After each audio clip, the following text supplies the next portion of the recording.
New সততা private হাসপাতালের পক্ষ থেকে আন্তরিক শুভেচ্ছা ও অভিনন্দন। মেডিসিন ও গ্যাস্ট্রোলিভারের ডাক্তার রিয়ান রহমান।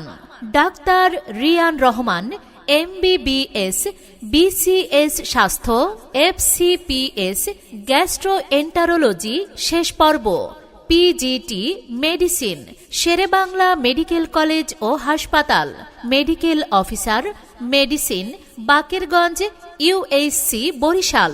রোগী দেখবেন প্রতি রবিবার বিকাল 3টা থেকে সন্ধ্যা 7টা পর্যন্ত। চেম্বার নিউ সততা প্রাইভেট হাসপাতাল, মহিলা কলেজ রোড, মিয়ারহাট।